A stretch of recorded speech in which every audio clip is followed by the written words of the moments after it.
Welcome back to be expert trainings हमारी नई series WordPress trainings के साथ। तो इस ट्रेनिंग में हमने देखना है कि वर्डप्रेस क्या है, वर्डप्रेस को क्यों यूज़ किया जाता है और वर्डप्रेस किस लिए यूज़ होता है और इसको यूज़ करके हम अर्न किस तरह कर सकते हैं।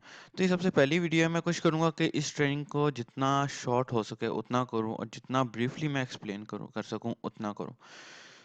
तो ये उनके लिए भी है जो कि बिल्कुल स्टार्टिंग में वर्डप्रेस यूज़ करना चाहते हैं और उनको करना नहीं आता, और ये उनके लिए भी है जो कि मिड में मतलब कि इसमें कंप्लीट ज़ीरो से एडवांस लेवल तक वर्डप्रेस सिखाऊंगा। तो चलते हैं हमारी ट्रेनिंग की तरफ। से सबसे पहले हम देखते हैं कि वर्डप्रेस है क्या। बेसिकली वर्डप्रेस सबसे ज़्यादा इस वक्त सबसे ज़्यादा यूज़ होने वाला CMS है जो कि लोग ब्लॉगिंग के लिए यूज़ करते हैं। और अब तो लोग इसको ई कॉमर्स साइट्स बनाने के लिए भी यूज़ करने लगे हैं, फॉरम्स बनाने के लिए यूज़ करने लगे हैं। मैं आपको कुछ एग्जांपल्स भी दिखाऊंगा।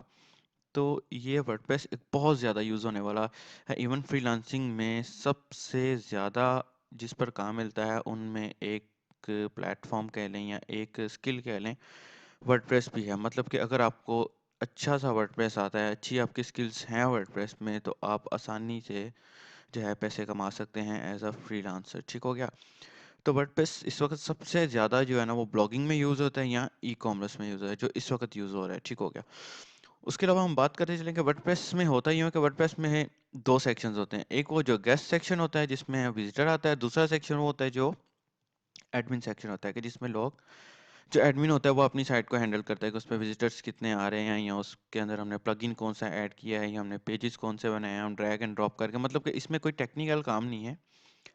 इसमें बिल्कुल आसानी से आप, अगर आपको कोई प्रोग्रामिंग नहीं आती, कोई लॉजिकल आपको नहीं आता, जो आप क्लिक ऑन द क्लिक आप वर्डप्रेस को इंस्टॉल कर सकते हैं। ऑन द क्लिक आप थीम को इंस्टॉल कर सकते हैं और ऑन क्लिक आप प्लगइन्स को इंस्टॉल कर सकते हैं और ड्रैग एंड ड्रॉप से आप अपनी वेबसाइट बना सकते हैं। और इसमें और कस्टम कोड पे बनी वेबसाइट में कोई ख़ास फ़र्क नहीं होता अगर आप इसको ठीक से बनाएं। तो अगर आप वर्डप्रेस के एक्सपर्ट हो चुके हैं तो आप आसानी से कहीं से भी पैसे कमा सकते हैं एक बार वर्डप्रेस पर। फॉर एग्जांपल अगर हम बात कर रहे हैं कस्टम कोड पे वेबसाइट बनाने की, तो जो साइट हम कोड करके 2 दिन में बनाते हैं वर्डप्रेस पे हम आधे घंटे या 1 घंटे में बना सकते हैं। तो इसके लिए दो सेक्शन होते हैं जो कि बने बनाए होते हैं। एक होता है एडमिन सेक्शन, एक होता है विजिटर सेक्शन। एडमिन सेक्शन को हम अपनी साइट के साथ WP एडमिन लिखकर खोल सकते हैं। उसके बाद आ जाती है कि अंडरस्टैंडिंग डैशबोर्ड फीचर्स। तो हम डैशबोर्ड फीचर्स को अंडरस्टैंड कर सकते हैं इसमें कि जो मेन डैशबोर्ड होता है उसके ऊपर 5 चीज़ें होती हैं। वेलकम होता है, जो हमारी वेलकम स्क्रीन होती है, जो डैशबोर्ड होता है जिसके ऊपर सारी पोस्ट वगैरह कंटेंट वगैरह लिखा होता है। उसके बाद एट अ ग्लैंस होता है और क्विक ड्राफ्ट्स होता है, एक्टिविटीज़ होती हैं और वर्डप्रेस न्यूज़ होती हैं। तो वेलकम के ऊपर हमने देखना है, हम देखते हैं कि भाई वर्डप्रेस पे हमारा प्लगइन्स के पेज पर हम चले जाते हैं, हम अपनी पोस्ट क्रिएट करवा सकते हैं, पेजेस क्रिएट करवा सकते हैं, हम अपनी साइट का प्रीव्यू देख सकते हैं और अपनी साइट को कस्टमाइज़ कर सकते हैं। उसके बाद अगर हम जाते हैं एट ग्लैंस पे, तो ग्लैंस के ऊपर हमें नज़र आएगा कि हमारे पास पोस्ट होती है कि हमारी पेज पे कितने, हमारी जो वर्डप्रेस साइट है उसमें हमने कितनी पोस्ट कर दी है। कई लोग पोस्ट वाली फंक्शनैलिटी नहीं रखते तो इसको वो साइट से हाइड कर देते हैं, लेकिन हम इसको अपने एडमिन पैनल से हाइड नहीं कर सकते।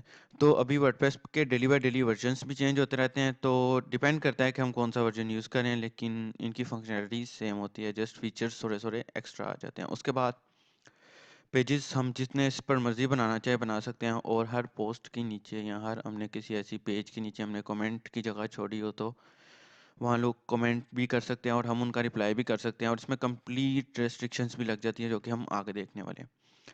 उसके बाद एक्टिविटीज़ की तरफ आ जाएँ तो हम एक्टिविटीज़ से मुराद जो हमारी वेबसाइट पर पोस्ट हुई हैं, जो ट्रैश में गई हैं, अप्रूव्ड हैं, पेंडिंग है, स्पैम है या कमेंट्स वगैरह हैं, हम अपनी वेबसाइट पर आसानी से एक एक्टिविटी बॉक्स के ज़रिए देख सकते हैं जो कि मेन पर होता है, जो कि मेन डैशबोर्ड पर होता है।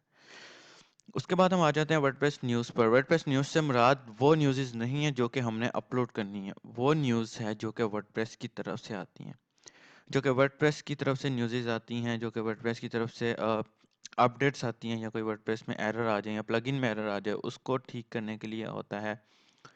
तो उसकी कोई सिक्योरिटी, या जैसे एक BA की रिलीज़ हुआ है कि वर्डप्रेस 4.5.2 सिक्योरिटी रिलीज़, वो सारी की सारी इस वर्डप्रेस न्यूज़ में शो होती हैं। ज़रूरी नहीं है कि जो प्लगइन्स हैं वो हम वर्डप्रेस के ही बनाए हुए यूज़ करें। वर्डप्रेस के ऊपर प्लगइन्स जो हैं वो हम जैसे डेवलपर्स बना देते हैं या सॉफ्टवेयर हाउसेस वाले या सॉफ्टवेयर कंपनीज वाले प्लगइन्स भी बना देते हैं जो कि हम आसानी से यूज़ कर सकते हैं। उसके बाद बारी आ जाती है कि हम इसके बेसिक फीचर्स को अंडरस्टैंड कर सकें। तो नॉर्मली अगर हम देखते हैं तो पोस्ट और पेज में कुछ लोगों जैसे कि मैं स्टार्टिंग में मुझे समझ नहीं लगती थी कि पेज और पोस्ट में क्या फ़र्क है। तो बेसिकली ये बिल्कुल डिफरेंट है। पेज अलग होता है, पोस्ट अलग होता है। हमने पोस्ट को पेज पर शो करना होता है, ना ही कि पेज को पोस्ट पर शो करना होता है। ठीक हो गया? यानी कि हम वर्डप्रेस में ऐसा करते हैं कि हम वर्डप्रेस में जितने हम पेजेस बनाना चाहें वो बना लें। उसके बाद हमने पोस्ट वाला पेज जो बनाना होता है वो एक अलग पेज होता है। ये इंग्लिश में इस वजह से नहीं पढ़ रहा, ये मैंने जस्ट बनाई है ताकि आप लोग मज़ीद अंडरस्टैंड कर सकें। मैं ये स्लाइड शेयर भी कर दूंगा और जस्ट मैं आपको सिंपल वर्ड्स में अंडरस्टैंड करवा रहा हूँ कि पेजेस और पोस्ट में क्या फ़र्क है। पोस्ट जो होती है वो पोस्ट होती है जो हम डेली पोस्ट करते हैं, जैसे हम फेसबुक पर पोस्ट कर रहे हैं उसी तरह हम अपनी वेबसाइट पर भी पोस्ट करते हैं, लेकिन इन दोनों में डिफरेंस होती है।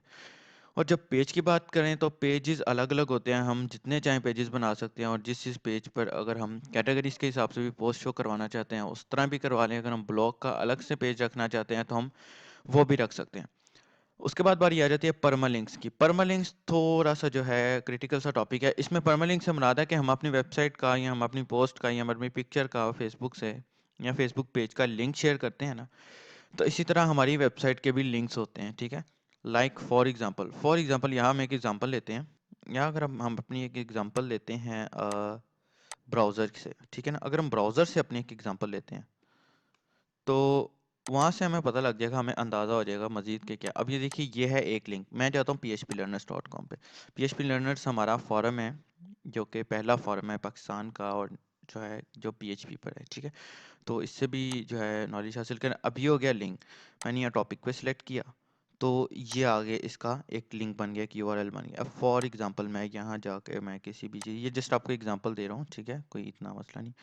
ये होता है परमालिंक, ये एक यूआरएल बन जाता है। अब इसकी सेटिंग्स भी होती हैं। इसकी सेटिंग्स है कि या तो हम उसको टाइटल के ज़रिए गेट कर लें, या हम उसको, जो डेवलपर्स हैं में आप में से वो देख सकते होंगे, या हम उसको पोस्ट आईडी के ज़रिए गेट कर लें। तो कुछ इस तरह की इसको बेसिकली हम, ये जो इसके लिंक्स होते हैं ना, इन्हें हम परमालिंक्स बोलते हैं और इसको हम आसानी से सेट कर सकते हैं जिस तरह सेट करना चाहें। लाइक मैंने क्रिएट टॉपिक पे क्लिक किया तो ये क्रिएट टॉपिक का एक लिंक खुल गया जिसके ऊपर लिखा हुआ है। ये ज़रा यूज़र फ्रेंडली से पता लग रहा है कि मैं इसको आसानी से भी लिख सकता हूँ, वरना मैं पेज का आईडी दे के भी लिख सकता था, इसमें कोई इशू नहीं है, लेकिन ये ज़रा ज़्यादा यूज़र फ्रेंडली होता है।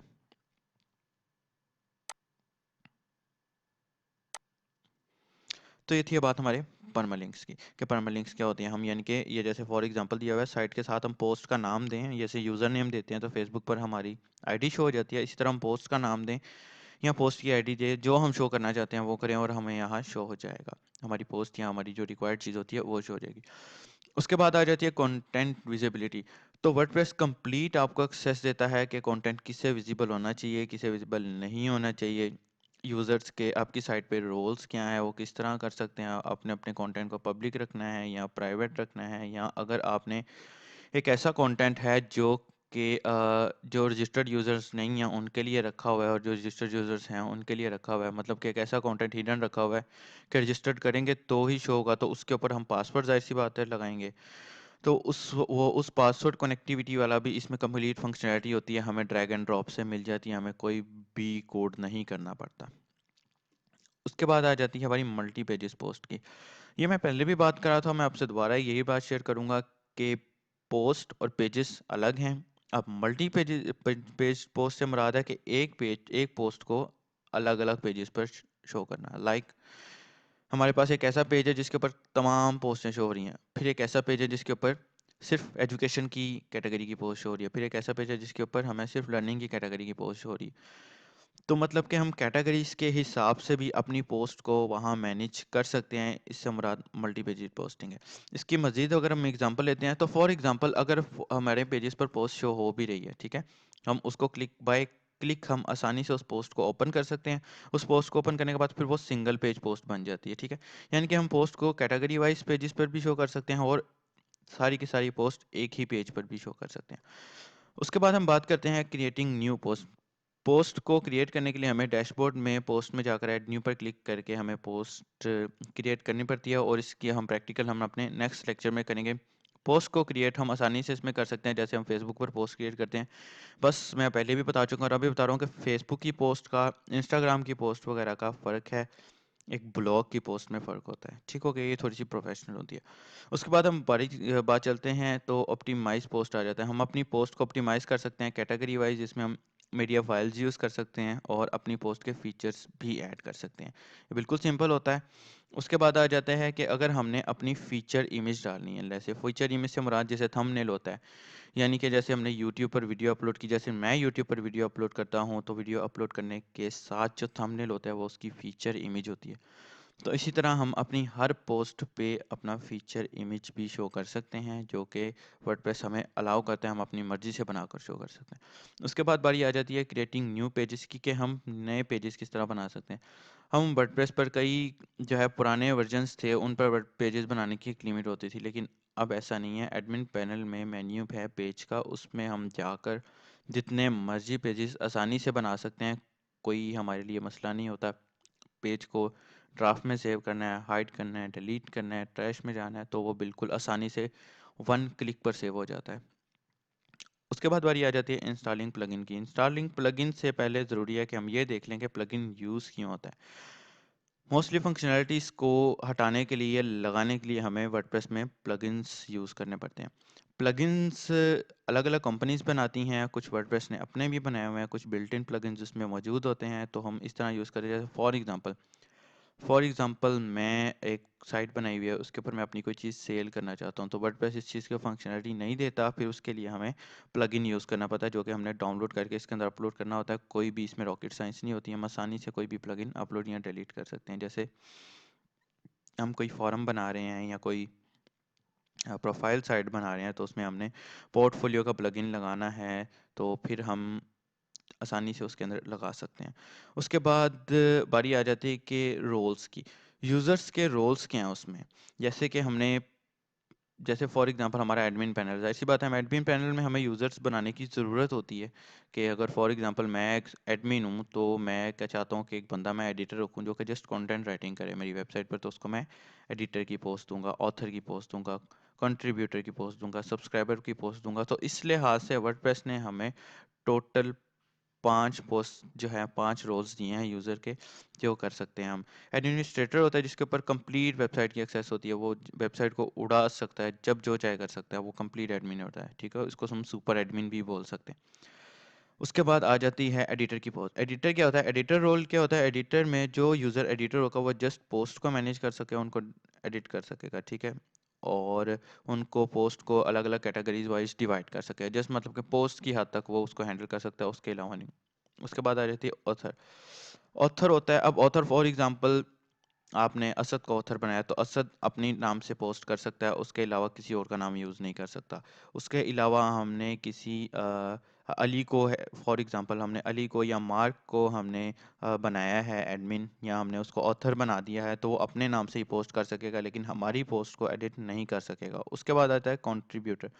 कंट्रीब्यूटर जो होता है, वो जस्ट पोस्ट को क्रिएट कर सकता है, लेकिन उनको पब्लिश नहीं कर सकता है जब तक कि एडमिन उनको अप्रूव ना करे। उसके बाद आता है सब्सक्राइबर। सब्सक्राइबर वो होता है जिसने आपकी पोस्ट पर कमेंट किया होता है, या जैसे मैंने अभी आपके सामने एक टॉपिक क्रिएट किया, तो वो एक छोटा सा सब्सक्राइबर है जिसने एक टॉपिक क्रिएट कर लिया, उसको स्टेप टू स्टेप ईमेल्स मिलती रहती हैं कि तुमने ये कर लिया। जैसे हम चैनल को सब्सक्राइब कर लेते हैं, इस तरह हमारी वेबसाइट का भी एक सब्सक्राइबर होता है, ताकि यूज़र हमारी साइट पे बार बार आता रहे।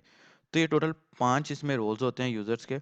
उसके बाद अगर हम बात करते हैं सुपर एडमिन की, सुपर एडमिन और एडमिनिस्ट्रेटर। सुपर एडमिन के पास कंप्लीट पावर होती है, वो किसी भी यूज़र को एडिट कर सकता है, डिलीट कर सकता है। कोई भी यूज़र सुपर एडमिन को नहीं हटा सकता, लेकिन सुपर एडमिन किसी भी यूज़र को हटा सकता है। सुपर एडमिन जब चाहे पूरी कंप्लीट साइट की एक्सेस उसके पास होती है। तो ये कंप्लीट है हमारी यूज़र रोल्स की बात करें। अब उसके बाद आती है responding to comments. Responding to comments से मुराद है कि फॉर एग्ज़ाम्पल आपने अपनी पोस्ट की हुई है, उसके नीचे अपने कमेंट्स को अलाउ किया हुआ है। हम कमेंट्स को कंप्लीट स्ट्रिक्टली डिसेबल भी कर सकते हैं, एनेबल भी कर सकते हैं। तो हमने इसको अलाउ किया हुआ है कमेंट्स को। तो फॉर एग्जांपल एक बंदे को आपने कमेंट किया है, उसने कमेंट किया है, तो इसमें हम सिक्योरिटी भी लगा सकते हैं कि जैसे एक बंदे ने कमेंट किया, उसके सामने मैसेज शो हो जाएगा कि तुम्हारा कमेंट अभी अप्रूव होने गया हुआ है। जैसे ही एडमिन देगा, तो एडमिन अप्रूव करेगा, फिर हम अप्रूव करेंगे उसको, ठीक हो? तो इस तरह की कुछ चीज़ें जो हैं, हम उसको लगा सकते हैं। अब कमेंट्स को हम एडमिन सेक्शन से भी खोल सकते हैं, और कमेंट्स को हम यूज़र सेक्शन से भी खोल सकते हैं, ठीक है। यूज़र सेक्शन से मुराद है कि वो जो यूज़र जो सब्सक्राइबर है वो हमारी साइट को देख रहा है। एडमिन सेक्शन से मुराद है जो हमारे पास कंप्लीट एक्सेस है कि हम उसको डिलीट कर लें, एडिट कर लें, उसका रिप्लाई कर लें, वो कंप्लीट है। और जो यूज़र हमारे पास आएगा या जिस यूज़र ने जिससे कमेंट किया है उस कमेंट करने वाले सिस्टम से, जो जिस सिस्टम से वो कमेंट हुआ उसका आईपी तक सेव हुआ होता है। वर्डप्रेस बहुत ज़्यादा सिक्योर है इस लिहाज से। उसके बाद आ जाती है बारी अपडेटिंग वर्डप्रेस की। WordPress step to step by update होता रहता है, लाइक उसमें कोई बटन नया आ गया, उसमें कोई फीचर नया आ गया, उसका अपडेट करने से हमारी बनी हुई साइट पर कोई नुकसान नहीं होता अनटिल अनलेस हमारा थीम यूज़र फ्रेंडली है कि नहीं है। तो ज़रूरत हो तो हमें अपनी वर्डप्रेस को अपडेट कर लेना चाहिए, वरना अगर हम अपडेट नहीं भी कर सकते तो नो इशू, हम उसको भी कैरी कर सकते हैं।